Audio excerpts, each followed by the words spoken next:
All right. Um, well, welcome back, everyone.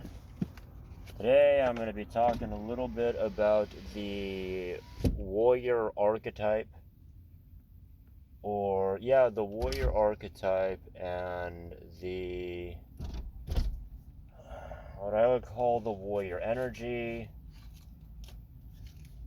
the warrior spirit, however you want to put it, and the spirit of the healer, the warrior, the lover, vice versa.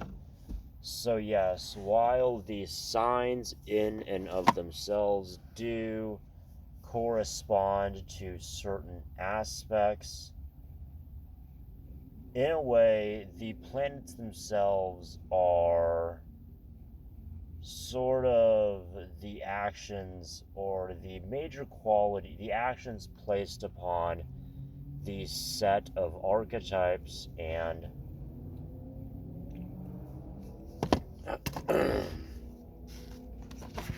on the set of archetypes and ideas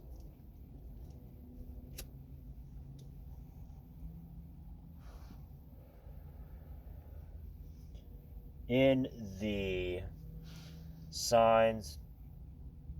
So, for instance, many people would say that Aries is the warrior sign, or what they like to call the warrior archetype.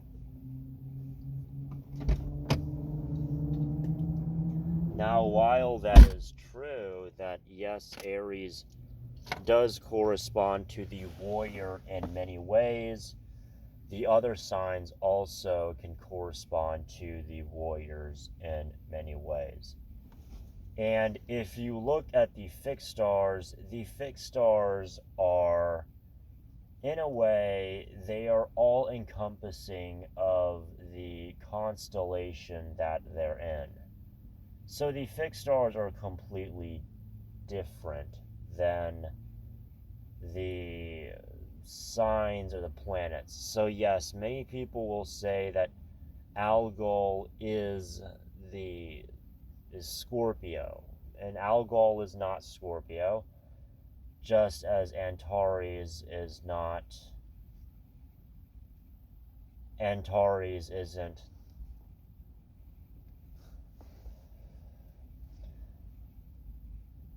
Antares isn't Scorpio, Regulus is not Leo, and Aldebaran Aldebaran is not Gemini. That helps to clear things up. Yes, Alphecca does correlate and correspond with Taurus, and Algol does correspond with Scorpio as well as Antares. That is not to say that Algol or Antares is Scorpio. So aside from that, let's start by perhaps talking about the elements just themselves. So, in a way, Earth is the most stable. And I should emphasize the term most in this case, because yes, Earth is the most stable element, but that is not to say that the other elements are completely unstable. So air is consistently just thought. Air is consistently unmaterialized pursuit or thought or direction. So, for instance, Earth is stable in that Earth is material. But that doesn't necessarily mean that Earth is necessarily more or less consistent, while the other elements are not consistent. So yes, fire is as consistent of an element as the others are. And in this case, we're talking just about the elements in and of themselves. The elements being earth, fire, water, and air. Those are the four cardinal elements. So when we look at the four cardinal elements,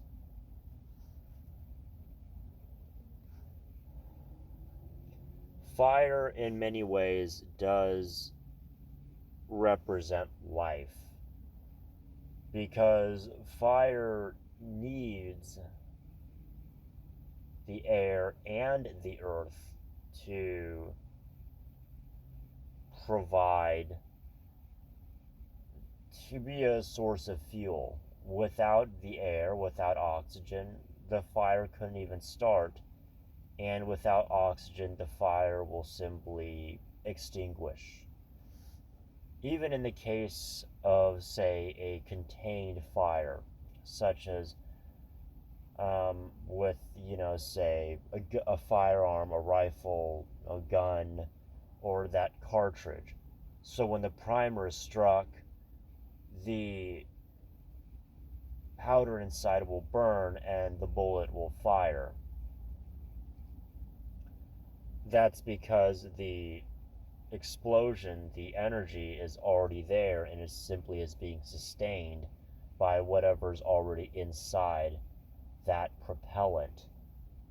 And then the bullet is able to just go forward in a very fast and fairly consistent direction, because of the barrel and chamber holding everything in place and forcing that bullet in one direction.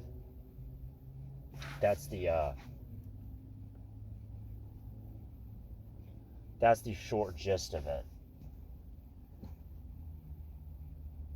So yes, I mean, fire does represent life in that way. Of course, you need the water to feed the earth, to the water in the air, produces the earth, the heat from the fire, and it's all just comes back to one. So to say that Kether is the element of air is true, but it's also not. A lot of people like to correlate the Sephiroth of Kether to earth, to air, because air is the beginning of everything. Everything begins in thought. Well, Kether is infinite nothingness. And so the best way to represent or to describe infinite nothingness from our mortal existential point of view is through the element of air. That would make sense, right? I mean, after all, how would we describe nothingness? The closest thing that we have to the concept of nothingness, the closest concept that we have that we can somehow use to describe infinite nothingness, would just be kind of this empty thought. There's no materialization, there's no action taken to try to bring this thought into full fruition. It's just this thought. So if I were to just try to sit here and think of nothing, that's kind of what Kether would be like, to try to represent it or to try to describe it in some way that we can conceptualize, such as with the Ein Sof, the Ein Safar, and the infinite nothingness.